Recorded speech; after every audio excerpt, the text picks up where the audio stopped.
Irmãos, a graça e a paz da parte de Deus, nosso Pai e do Senhor Jesus Cristo. Amém? Amém. Agradecemos a Deus, por mais um dia que Ele nos concede em meio a tempos difíceis, no mundo inteiro. Mas Ele tem cuidado de nós, Amém?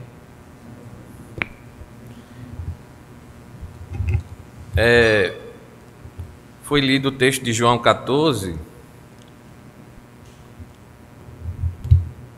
mas eu gostaria de falar para os irmãos, baseado no capítulo 16 de João, versículo 33, fazendo parte do mesmo discurso de Jesus, chamado o discurso da ceia.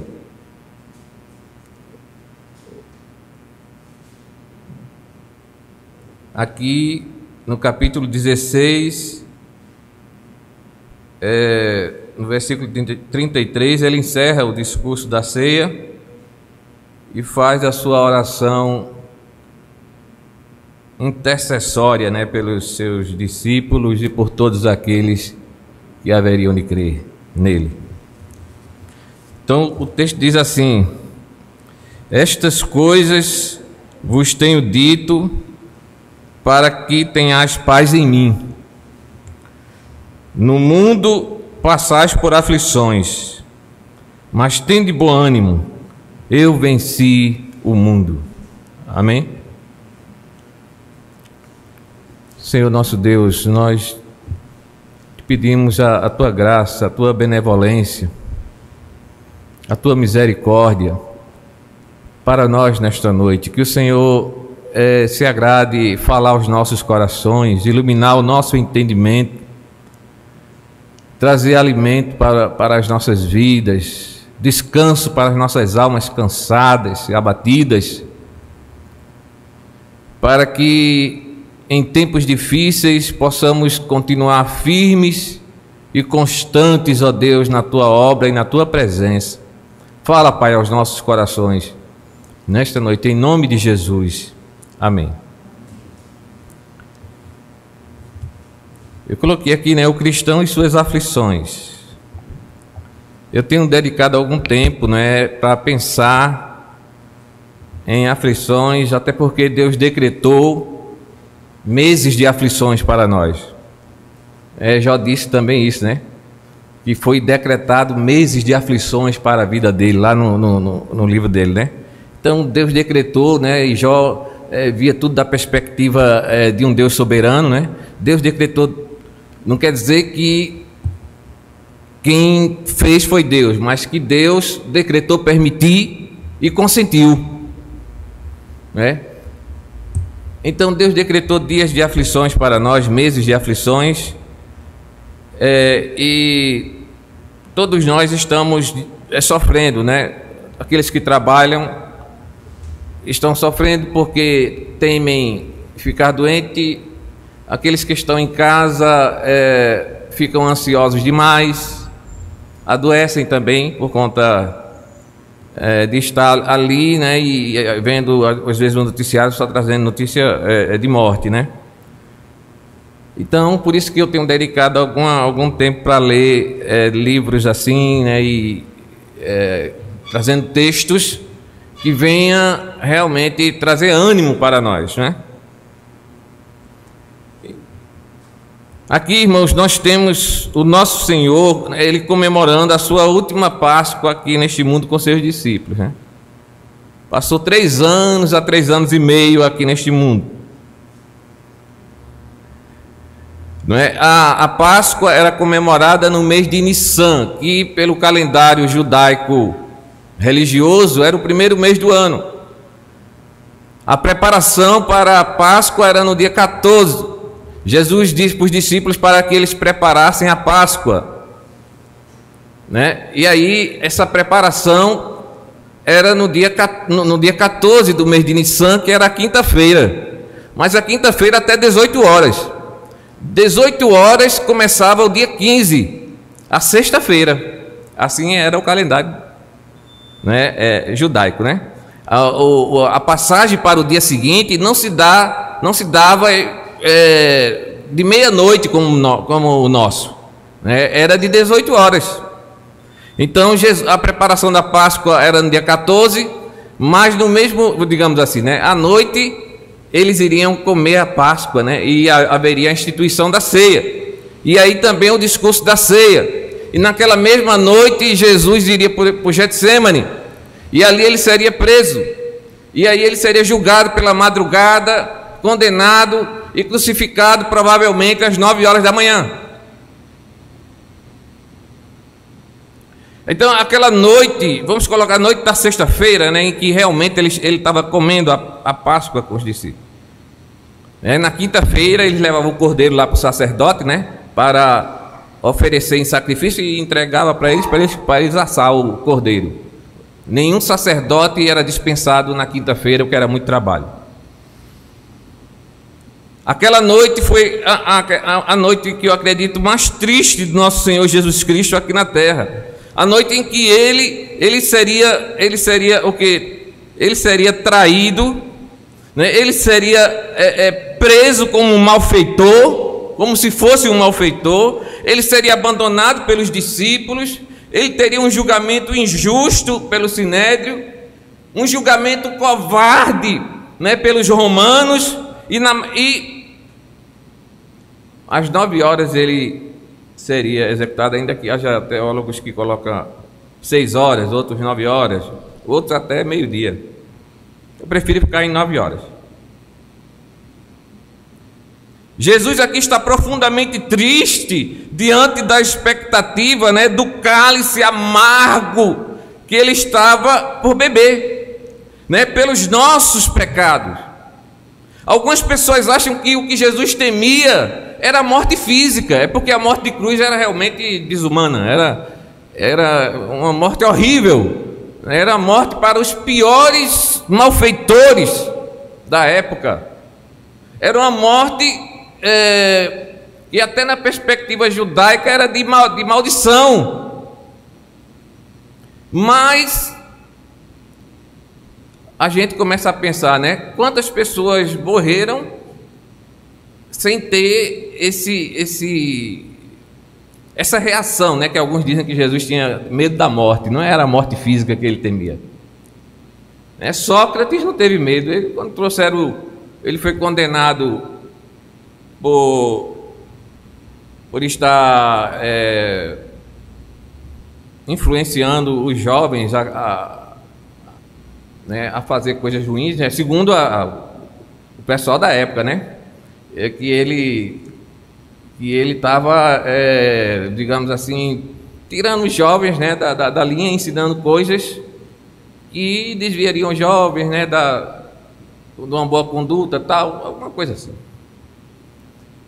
E Sócrates, ele não teve medo da morte. Disseram: você quer fugir? Ele disse: não, quero não. Você vai tomar cicuta? Não, eu vou tomar. Se eu fugir, aí é que eles vão dizer que o que eu ensinei estava tudo errado mesmo. Agora, se eu morrer pelo que eu ensinei, aí sim, vai ganhar mais força. Então Sócrates não temeu a morte. Quando vieram, ele mesmo tomou a cicuta e não era o medo da morte. O cálice amargo que Jesus iria tomar não era apenas a morte física, o castigo físico, mas era a ira do Deus infinito que deveria cair sobre todos nós eternamente, que iria cair sobre a sua alma justa. Esse castigo, esse cálice tão terrível que ele iria tomar ali na cruz do Calvário, era algo que está para além da nossa imaginação. Tanto é que só em Jesus pensar no que ele ia passar já fez com que ele suasse gotas de sangue.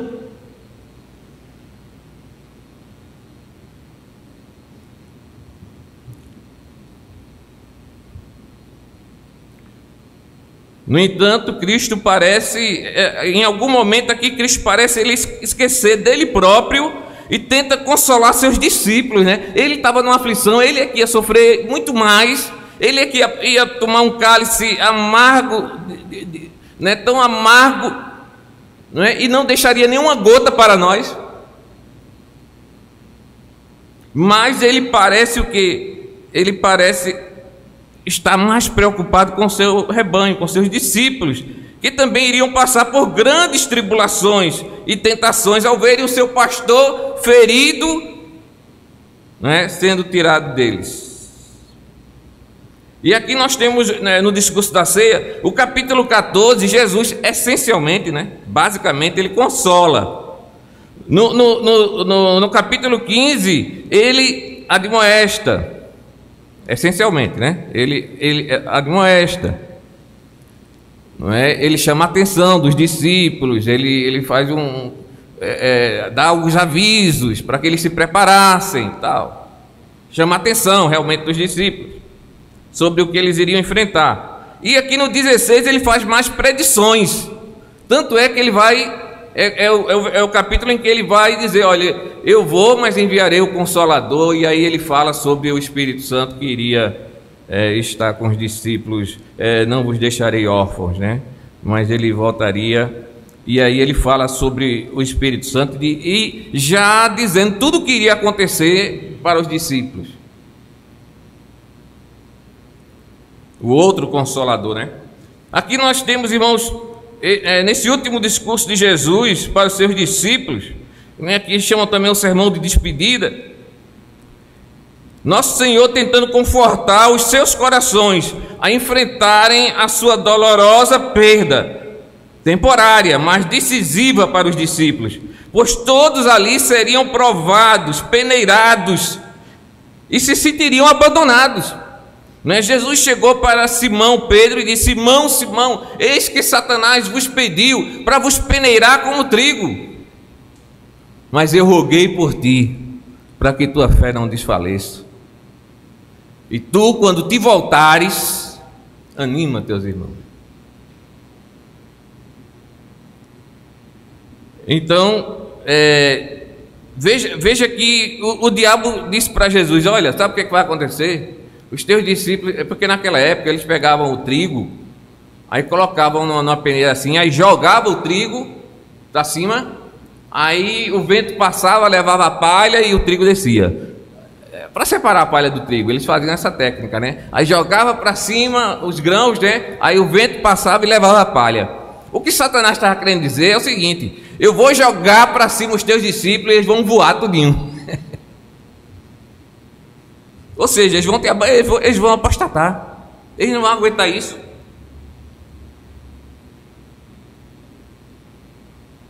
E Jesus olhou e disse, sabia que um ia voar, né? Judas.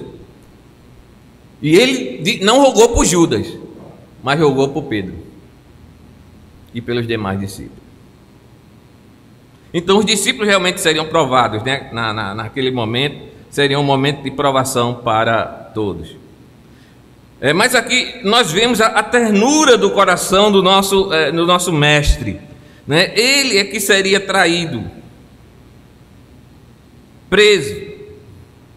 Irmãos, só a dor da traição já era uma dor muito forte, né? Olha, quando Jesus entrou em Jerusalém, ele já entrou com muita tristeza, não é? Os gregos queriam vê-lo, né? Alguns dizem que os gregos queriam poupá-lo da morte e levá-lo para a Grécia, né? Está no capítulo 12. No versículo 27, Jesus diz assim, enquanto ele está entrando, ele diz assim: agora está angustiada a minha alma, agora está perturbada a minha alma, como diz outra versão, né? E que direi eu? Pai, salva-me desta hora?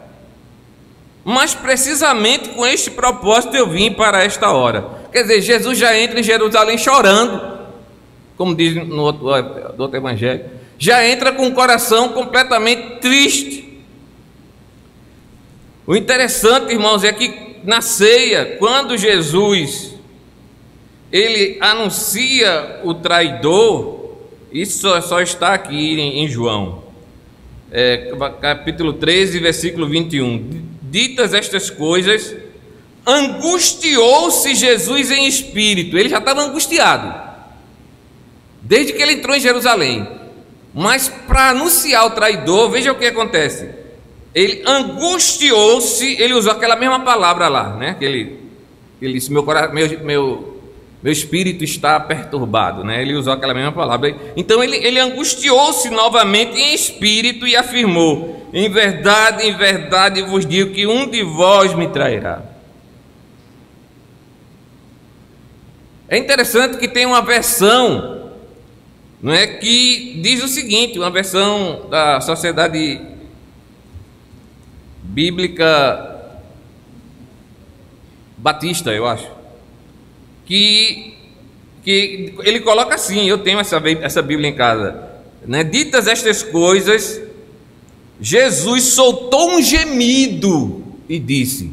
Ora, para que João tivesse percebido a angústia de Jesus em dizer o nome do traidor, é porque ele sentiu na voz embargada do próprio Cristo a dor que ele estava sentindo em dizer que um daqueles seus amigos, porque Jesus tratou todos como amigos, Jesus disse: eu não os chamo mais de servos, mas de amigos, porque tudo que estava aqui dentro de mim eu repassei para vocês, eu compartilhei a minha vida com vocês. E isso um patrão não faz com seu empregado ou com seu servo, mas amigo é que conversa.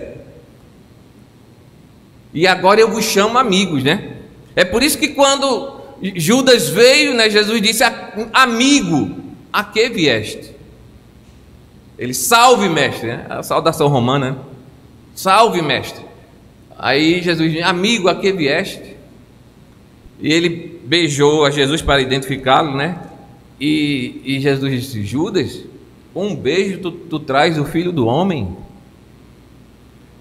É como se ele dissesse: Judas, por todo esse tempo que você esteve comigo, eu tentei ser seu amigo, eu fiz tudo para ser seu amigo, mas você recusou, preferiu me vender, pelo vil metal, por 30 moedas de prata. Eu acho que essas palavras ficaram no juízo de Judas, né? Que ele não aguentou e terminou se suicidando. Mas como eu estava dizendo, Jesus sentiu a dor de ser traído. Não, o pior, né? Que todos nós enfrentamos traições, né? Todos nós, né? Não tem nenhuma pessoa que não diga assim: eu nunca fui traído. Todos nós, você sente a dor quando você é traído por uma pessoa que você não tem muita aproximação, não dói tanto não. Mas quando você é traído por uma pessoa que você ama e que comia do seu próprio pão na sua casa, né? Como está lá nos Salmos, né? Aquele meu amigo íntimo que comia do meu pão levantou contra mim o seu calcanhar. A dor é maior, porque você nunca esperava que aquela pessoa fizesse aquilo. Por isso que Jesus angustiou-se para anunciar, já dizendo na cara dele, né? E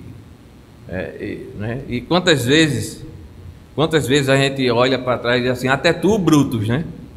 Essa é uma frase que já está na minha cabeça, assim, porque eu acho que eu já disse não sei quantas vezes. Até tu, Brutus. Então Jesus, ele foi traído, ele foi preso, julgado injustamente, mas estava preocupado o tempo todo com os seus discípulos e tentava consolá-los, prepará-los psicologicamente para o que iria acontecer. O que aprendemos de Cristo, irmãos, nesta porção bem pequenininha, né, deste sermão, né? E aí um sermão cheio de conforto, um discurso, né, cheio de conforto, né, proferida por ele no dia da sua própria morte. Primeiro, suas palavras nos preparam, e preparou os discípulos, e nos preparam e nos confortam em meio às aflições. Ele diz o seguinte, né: estas coisas vos tenho dito para que tenhais paz em mim. Estas coisas eu vos tenho dito, ou seja, tudo aquilo que ele falou, para que vocês tenham paz. para que as coisas não peguem vocês de sobreaviso, para que quando acontecer vocês não digam assim: o mestre não me avisou nada, eu não estou sabendo de nada. Quer dizer, a reação dos discípulos seria outra. Jesus já foi dizendo logo a eles, adiantando: olha, a partir de agora vai ser assim. Então, quando Jesus já diz o que iria acontecer, isso iria o quê? Fortalecer a fé dos discípulos. Eles iam ficar tristes, com certeza, mas eles iam ter um conforto, não é? Quando eles lembrassem de que Jesus havia dito tudo aquilo, não é? E o que é que Jesus ele tem dito? Tudo que ele tem dito para nós, para que nós tenhamos paz, agora está aqui, né? Na Bíblia Sagrada, a sua palavra. Estas coisas incluem tudo que Jesus disse e tudo que nós temos hoje e que faz parte da palavra de Deus. Portanto, a palavra de Deus, as palavras de Cristo, as suas promessas é que vão trazer conforto para nós nas aflições. Se você não lê a palavra, se você não medita nas Escrituras, se você não abraça as promessas de Deus, você não tem como vencer as aflições deste mundo. Não é? Você está com um soldado na batalha sem espada, sem nada. Você e eu somos um alvo fácil para Satanás. Não é? Vamos ficar no meio da batalha sem a espada do Espírito, que é a palavra de Deus? Eu me lembro de um filme que eu vi, né, a Guerra dos Espartanos, eu acho, contra os Medos e Persas. E os espartanos lá com o rei, eu acho que Leônidas, tinha pouca gente, né? Quando ele olhou os Medos e Persas, né, aquele grande império, o maior em extensão, né, nem o romano conseguiu uma extensão, por incrível que pareça, que os Medos e Persas. Depois o romano demorou mais tempo, mas ele encolheu um pouquinho, né, em termos de alcance. E quando ele olhou o rei, um dos chefes lá, né, com os seus exércitos, eu achei interessante, né, que quando eles colocavam os escudos e quando os Medos e Persas lançavam as flechas, de repente o céu ficava todo escuro, parecia que tinha ficado de noite, de flecha. Como uma praga de gafanhotos, né? Vamos dizer assim, não deixa o céu escuro, né? Então as flechas vinham. Você já imaginou? Você acha que o diabo não está todos os dias lançando seus dardos inflamados contra você, contra mim? Nós estamos numa guerra, quer vocês aceitem ou não. Se vocês não se prepararem, vocês vão ser atingidos, feridos. Deus vai te socorrer, mas você poderia estar preparado.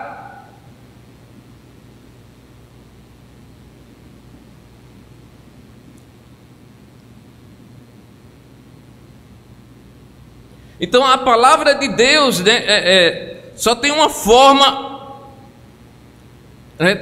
uma forma muito eficaz de você vencer as aflições, de você vencer as tentações, os dardos inflamados do maligno. É o que? Você se apegando à palavra de Deus. É você estar o tempo todo citando e recitando e meditando nas suas promessas. É você apostar tudo naquilo que Cristo disse.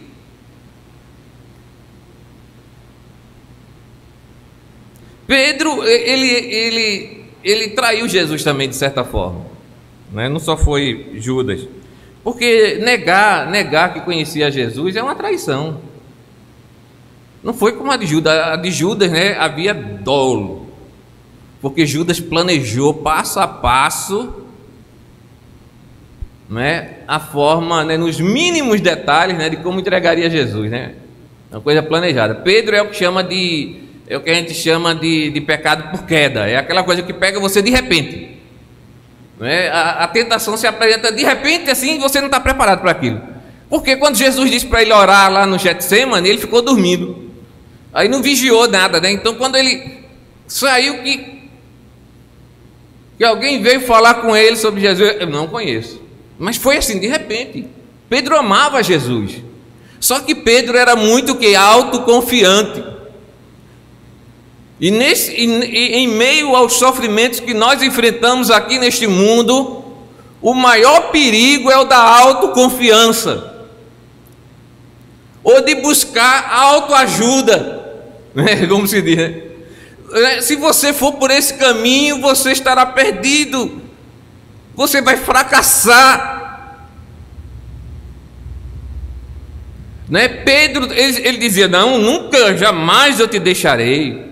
Jesus: Pedro, tu vais me negar 3 vezes, antes que o galo cante, tu vais me negar 3 vezes. Ele: não, e ele continuava dizendo a Jesus: não, Jesus, jamais eu faria isso.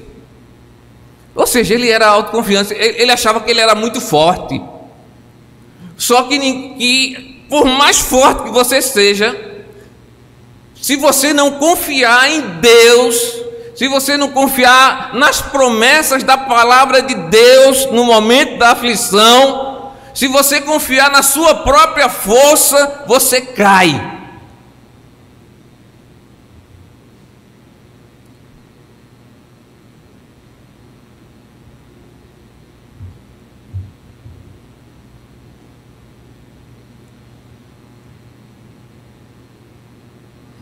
Jesus disse que as suas palavras iriam trazer paz para o coração dos discípulos, mesmo em meio àquelas terríveis tempestades. Jesus disse: olha, Jesus disse: estas coisas eu vos tenho dito, para que em mim tenhas paz. Você tem paz à medida em que você ouve o que Jesus disse, lê o que está escrito hoje, porque Jesus está falando pelas Escrituras para você. Você lê e aí você crê, não é? Você se agarra às promessas de Deus, e aí é quando você tem paz em meio às aflições. Existem 2 tipos de paz, né, que os teólogos colocam, né? O que nós chamamos de paz objetiva e subjetiva. A paz objetiva é aquela paz com que nós nos reconciliamos com Deus pela fé, quando nos convertemos. Tendo paz com Deus, né, Paulo vai falar lá em Coríntios, né? Aliás, Romanos 5, né? Paulo vai dizer o seguinte: justificados, pois, mediante a fé, temos paz com Deus por meio de nosso Senhor Jesus Cristo. Essa é o que a gente chama de paz objetiva. A paz objetiva é quando nós cremos. Então, né, antes nós éramos o quê? Filhos da ira. Antes a ira de Deus estava sobre nós.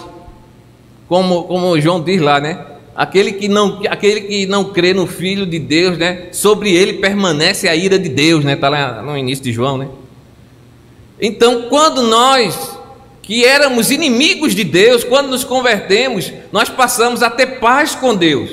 Ou seja, é a nossa reconciliação com Deus. Todo crente, ele tem paz com Deus por meio de nosso Senhor Jesus Cristo. Ou seja, ele não é mais inimigo de Deus.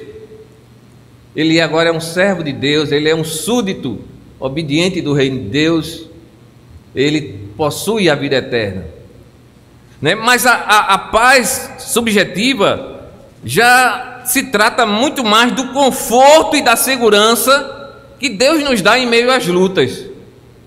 É claro que você só vai ter essa paz subjetiva se tiver a objetiva, porque sem você ter Cristo, você vai procurar paz aonde? No mundo, ou em você mesmo, não sei. Mas quando você tem a paz objetiva, quando você foi reconciliado com Deus, então você pode usufruir dessa paz subjetiva, que é esse conforto, essa segurança que nós temos em meio a todo tipo de luta e provação que vamos enfrentar nesta vida. Não é?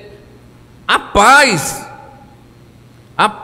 não é, irmãos, a ausência de tribulação, a ausência de lutas, de lágrimas, de dores, de perdas.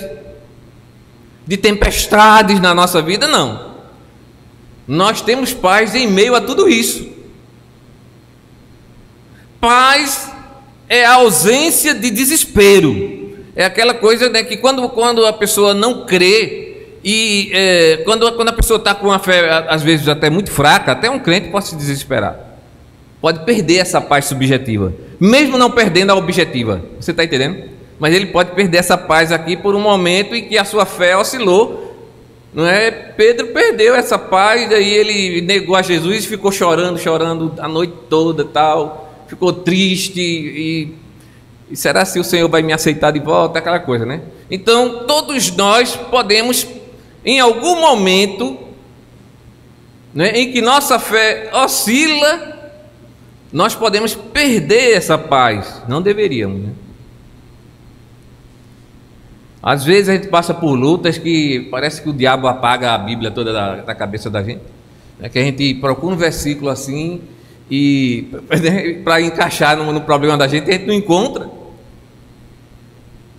E você vai lá, lê a Bíblia e vai buscando, e vai orando, e vai pedindo, insistindo, e o Senhor em algum momento vai nos livrar de cairmos no desespero, né? Então a paz é essa ausência de desespero, essa coisa de dizer: a vida acabou-se para mim, Jesus, ele não me ajudou até agora, então eu vou deixá-lo, eu vou dar um tiro na cabeça, sei lá, né? Qualquer coisa assim, o desespero. Eu vou chutar o pau da barraca, né? Como alguns dizem, né? Agora não tem mais jeito, não. Eu vou chutar o pau da barraca e acabou-se para mim, acabou-se para todo mundo. Não, o crente não pode.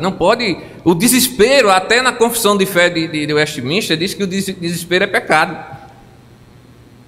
Desespero é essa coisa que leva, que digamos assim, você a dizer que Deus não pode fazer mais nada por você. Não podemos cair no desespero. A paz é a ausência de desespero, de ansiedades pecaminosas, ou de ansiedades, né? E ansiedades pecaminosas, podemos dizer, porque existem ansiedades que são patológicas, né? A gente tem que reconhecer que tem pessoas que têm problemas de transtorno de ansiedade, tem depressão, né? Hiperativa, e tem uma série de enfermidades que hoje se descobre que é um desequilíbrio na química do cérebro, né? Falta, algumas substâncias não estão na quantidade certa, né? Para fazer a sinapse, né, dos neurônios, e muitas vezes a pessoa tem ansiedade, mas ela não sabe nem por que ela está tendo ansiedade. Ela diz: não sei, eu acho que eu estou com medo de alguma coisa. Mas você está com medo de quê? Não sei. Quer dizer, é uma coisa até inconsciente. Então a gente tem que ter cuidado quando a gente fala sobre ansiedade, porque existe a ansiedade pecaminosa, que é aquela que você diz: eu não sei o que é que eu vou comer amanhã, meu Deus, como é que eu vou vestir, e se eu perder o emprego, e se eu ficar desempregado, e se tomarem minha casa, e se tomarem meu carro. Essa é a ansiedade pecaminosa. Mas existe uma ansiedade que precisa ser tratada, e que você conversa com Deus em oração, conta a sua dor diante de Deus, né? E Deus vai entender você. Às vezes um conselheiro talvez até nem entenda, né? Diga: isso é pecado. Às vezes acontece, né? Aí piora mais a situação da pessoa. Mas assim, eu falo daquela ansiedade que Jesus reprovou, que parte da incredulidade mesmo, e que Jesus colocou como solução, né? Buscar em primeiro lugar o reino de Deus, o domínio de Deus sobre a sua vida, e todas as demais coisas são acrescentadas. Então a paz é a ausência desse desespero, das ansiedades que eu chamo pecaminosas, e a certeza da presença amorosa do Pai Celestial, mesmo em meio às maiores tribulações da vida, e até mesmo na hora da morte.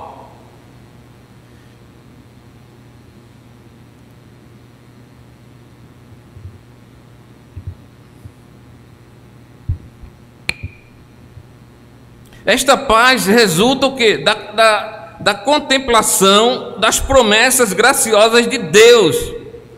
Ou seja, Deus falou, Deus está comigo. Não é quando minha esposa disse que eu não devia falar de mim mesmo, né? Eu tenho que, meu Deus, me perdoa, porque... Mas assim, é o exemplo que me vem na cabeça, né? O pregador, ele deve citar outros exemplos. Mas eu tô sem exemplos no momento. Quando eu deixei a igreja, na outra igreja, eu simplesmente, geralmente um pastor passa de uma igreja para outra, né? Ele deixa uma igreja, mas já tem outra esperando. Aí eu cheguei para o pastor e digo: olha, meu tempo aqui terminou, acabou, e eu estou mandando uma carta, né? Porque Deus me fez sentir que o meu tempo acabou aqui. Aí ele disse: mas você recebe um salário aqui da igreja e você não tem um emprego, você só dá aula no seminário, né? No seminário assim, é uma quantia boa, mas assim, não é uma coisa contínua, né? Depende das matérias que a gente ensina. Aí ele disse, como você vai sobreviver? O que sua esposa ganha dá para você sobreviver? Eu digo: não, eu não vivo com o salário de minha esposa, não. Pelo contrário, não é? No fim do mês minha esposa ainda vai tirar dinheiro da minha carteira. Aí ele disse: sim, mas você vai ficar sem salário. Eu disse: olha, se Deus está comigo e se é Ele que diz que eu tenho que sair, eu vou sair. Mas você tem igreja? Tem não. Mas Deus não vai deixar faltar. Irmãos, o tempo que eu saí de lá da igreja, eu passei a viver melhor financeiramente do que quando eu estava recebendo salário. Vocês acreditam? Aí minha menina disse: e agora a gente vai passar necessidade. Eu disse: assim diz Yahvé, como Elias, né? A farinha não faltará na panela, nem o azeite na botija, até que Deus faça chover de novo sobre mim. Pronto, você tem que crer. E aí, antes eu estava lá, né, o Senhor querendo que eu saísse, né? E estava apertando mais ainda, mesmo com o salário que eu recebi. Agora sem salário, está tudo... Deus... E continua a mesma coisa, né? Minha esposa sempre está tirando dinheiro da minha carteira. E dinheiro que não é do salário dela, não. É Deus que manda para mim. De uma forma misteriosa. Só não é ilegal. Está entendendo? Então a gente tem que crer. Esse negócio de eu só saio de uma igreja se tiver outra igreja que me dê tanto. Não, eu só saio de um trabalho se... Creia que Deus ele está com você. Ele disse: eu nunca te deixarei e nunca jamais te desampararei, né? Está no Antigo Testamento, e o escritor aos Hebreus diz a mesma coisa.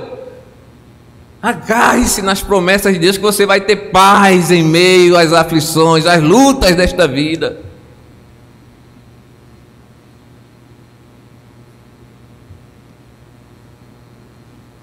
Hendrickson, ele define essa paz dizendo que o mundo pode dar prazeres, descanso físico, alegrias fugazes, honra, riqueza, mas nunca aquela certeza interior, aquela segurança interior, que é o reflexo do sorriso de Deus no coração dos seus filhos. John Wesley, ele vai dizer o seguinte, que a paz é aquela calma serenidade da alma, aquele doce descanso no sangue de Jesus, que não deixa dúvidas acerca da nossa aceitação por Ele, por Cristo, que exclui todo temor, a não ser o amoroso e filial temor de ofender o coração do nosso Pai Celeste. O temor filial, né? Não o temor servil. Mas ele coloca, né? É a segurança no doce, né, é um doce descanso no sangue de Jesus, no que Jesus fez por nós. É interessante, né? John Wesley, ele fazia viagem e conferência até os Estados Unidos, e chamava-se Nova Inglaterra na época, né? E ele saía da Inglaterra e tanto ele como George Whitefield, né, amigo dele, né, e fazia conferência por lá também. Só que ele passava um ano, né? Porque a viagem de navio parece que era 3 meses para chegar. Então, uma vez ele foi e quando voltou, quando ele chegou no porto lá em Londres, aí lá veio uma ovelha dele, né? Reverendo! Ele disse: o que foi? Mal ele estava lá pegando a bagagem dele. Oi, a sua casa incendiou, virou tudo cinza. Aí ele olhou assim e disse: é uma coisa a menos para eu me preocupar, né? É uma coisa a menos para eu me preocupar. O irmão ficou olhando assim, achou que ele ia, meus livros, né? Ele ia comprar tudo de novo, né? Mas Deus deu, né? Então ele disse: é uma coisa a menos para eu me preocupar. É difícil a gente encontrar pessoas assim, né? Geralmente a gente se desespera, principalmente um patrimônio, né? Uma casa, né? Pegou fogo, né?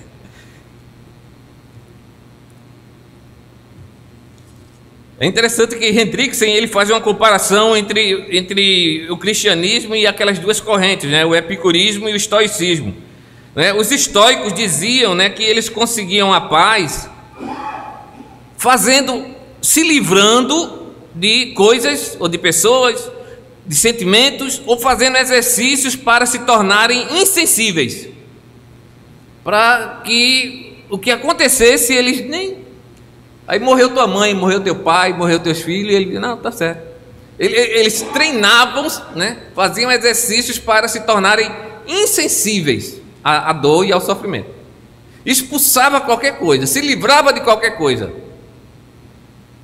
Essa era a filosofia estoica, né? E aí tinha as técnicas lá para a pessoa ir matando o sentimento, né? É por isso que estoicismo ganhou o significado de insensibilidade.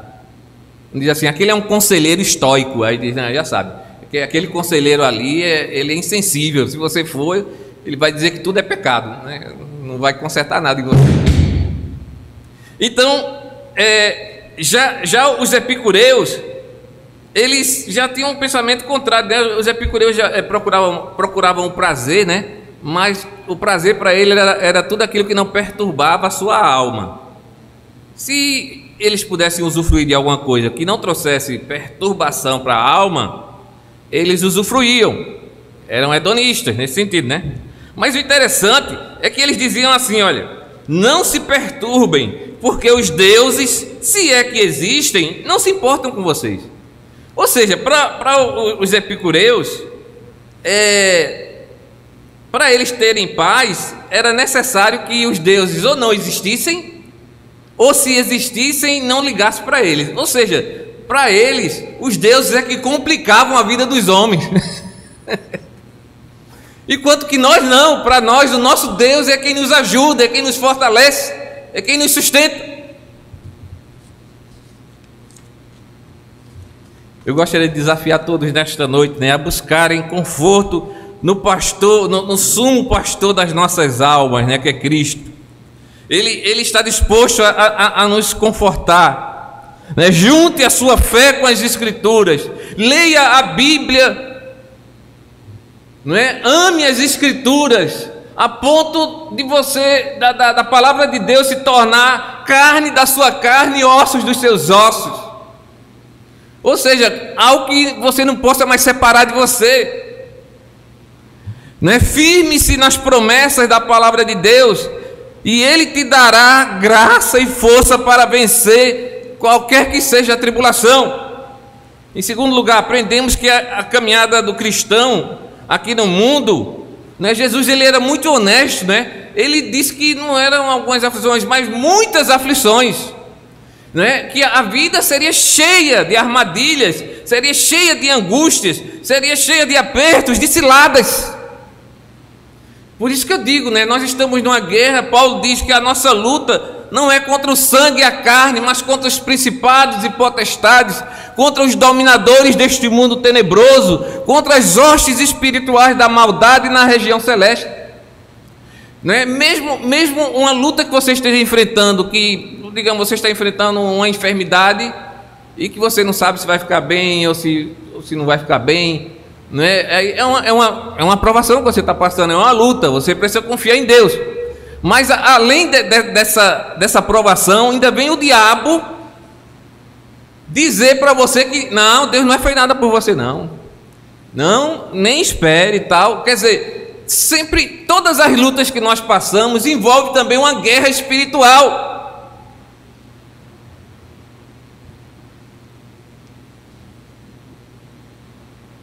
E aí é quando você muitas vezes está no meio da aflição, é quando vem mais dúvidas, e aquelas dúvidas levando você a pensar que Deus não está mais com você, que Deus abandonou, que Deus não pode tratar um filho dele daquele jeito, e coisas desse tipo, porque estamos numa guerra espiritual, e você só vai vencer pelas Escrituras Sagradas.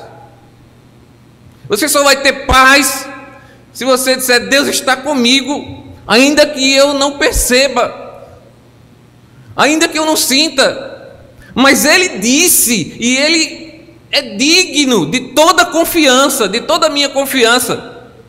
Quando Jesus disse que Ele era a verdade ali quer dizer, não é que Ele era real, não, né, no pensamento grego, mas que Ele era digno de toda confiança. Isso num pensamento judaico. Você pode apostar tudo nele, que Ele não vai te deixar jamais. É interessante que a palavra aqui, tribulações, ela significa pressões, significa pressão de todo lado. No mundo tereis aflições, né? Essa palavra aflições são pressões de todos os lados, né? Chega aquele dia que Paulo chamou o dia mau, porque tem dia que a gente tem uma aprovação aqui, aí daqui a uma semana que vem outra. Se passar um mês a gente já fica, meu Deus, cadê as provações, né? Porque um mês eu não está acontecendo nada, né? A gente fica até admirado, né? Aí é quando você tem que estar preparado, porque de repente vem aquele que Paulo chamou o dia mau, a noite da alma, como diziam os puritanos, né? Em que o diabo vai atacar você de todos os lados que você possa imaginar. Isso simultaneamente. Como que diz, eu vou acabar com você de um jeito ou de outro.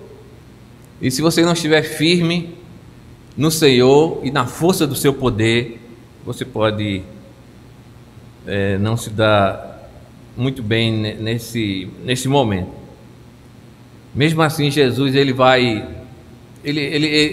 é misericordioso, né? Ele nos socorre. Ele sabe o quão frágil nós somos, o quão débeis, né, nós somos, o quanto nós somos falhos, fracos, pequenos. Somos alvos fáceis para Satanás se ele não estiver à nossa frente. Ele vem, nos segura, e quando ele nos dá um puxavanco, ele diz, como disse para Pedro, né? Homem de pouca fé, por que duvidaste? Por que tu ainda duvidas de mim? Tu tens 40 anos de evangelho, ainda estás duvidando de mim? 30 anos, ainda estás duvidando de mim?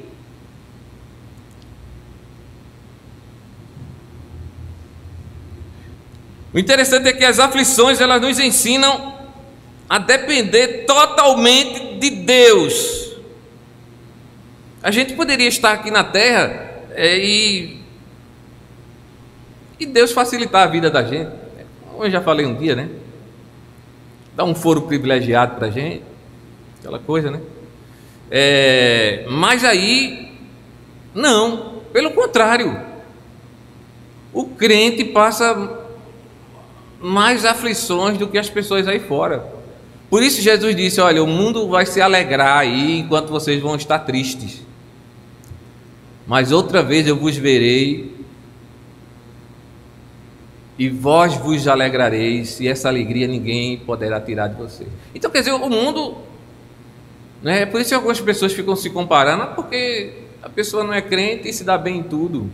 Eu sou crente e levo revés o tempo todo, né? Algumas pessoas pensam assim, né? E na verdade Deus quer provar a gente aqui na vida, que é uma preparação para o céu. No céu tem que entrar não só lavado no sangue de Jesus, mas provado e aprovado também.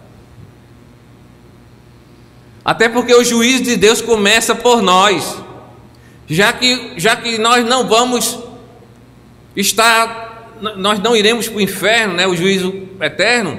Então o juízo, ou seja, o que eu plantei eu vou ter que colher aqui nessa vida, porque eu não vou colher lá na eternidade, não, porque nenhuma condenação há para aquele que está em Cristo Jesus, né? E aí Pedro diz: o juízo começa por nós. Então Deus, ele tem que nos consertar aqui. Por isso a gente passa por maiores provações, né? E as aflições nos ensinam a depender totalmente de Deus. Elas subjugam o nosso ego. Elas fazem com que a gente pare de confiar em nossa própria força, não é? E nos humilha, nos quebranta, nos faz chorar aos pés de Deus, faz com que a gente se sinta humilde diante dos irmãos, manso de coração, manso, pacificador, limpo de coração, sincero. Não é? Quando o irmão vier aflito, eu vou ter misericórdia dele, porque se eu fui provado, se eu sou uma pessoa provada dia após dia, por muitos e muitos anos, quando eu vir meu irmão passando por uma aflição, eu não vou chegar e dizer que ele não é crente ou que ele vai para o inferno. Eu vou poder ajudá-lo, porque eu passei também por isso. Cristo passou e eu passei. Eu vou ter misericórdia daquele irmão e vou ajudá-lo. Então nós precisamos passar por essas aflições para que Deus mude o coração da gente, para que Deus lapide o coração da gente, para que Deus molde o coração da gente para se parecer cada vez mais com o de nosso Senhor Jesus Cristo.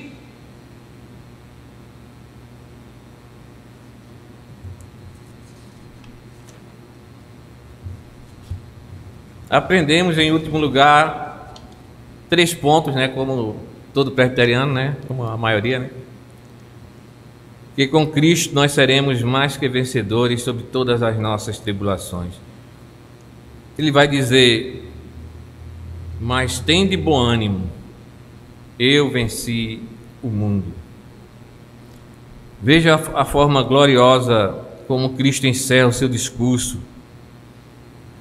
Antes de trilhar o vale escuro da morte e do sofrimento, ele dirige aos seus discípulos essas palavras notáveis, essas últimas palavras. Ele diz: tende bom ânimo, mesmo em meio, eu sei que vocês vão passar por aflições, por todo tipo de pressão, que vocês nem imaginam, mas animem-se, alegrem-se, não se desesperem. Eu venci por mim, para o meu Pai e por vocês. A vitória de Cristo não foi só a vitória de Cristo, foi a nossa vitória. A morte de Cristo foi a morte da morte. Não é? Foi o que? A salvação em todos os sentidos. É como se ele dissesse, né, Hendrickson coloca, né, eu subi ou escalei a terrível montanha das aflições e venci. Agora estou segurando a corda onde vocês estão amarrados. Tudo a mim.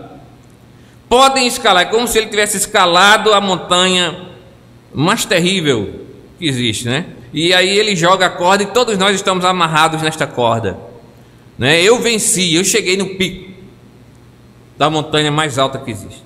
Agora eu estou segurando a corda onde vocês estão amarrados. Podem escalar a montanha tranquilos, porque eu cheguei lá e sou a garantia de que vocês também vencerão, de que vocês também chegarão. Amém? Para terminar, eu cito John Ryle, primeiro bispo de Liverpool. Ele diz o seguinte: nossas almas precisam descansar nessas revigorantes verdades serem fortalecidas, como eu disse, né? Precisam descansar na palavra de Deus, né? Essas palavras revigorantes, essas verdades para serem fortalecidas. O vento da aflição e perseguição podem ocasionalmente soprar com furor sobre nós.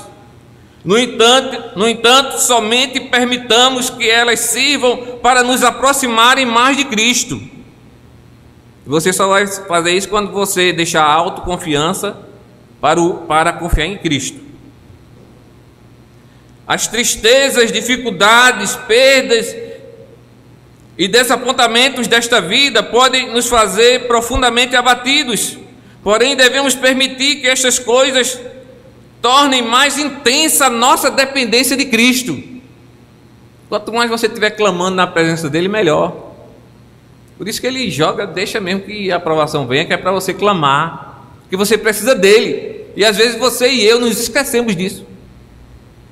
Apeguemos-nos a esta promessa e cheguemos-nos com ousadia em meio a cada provação,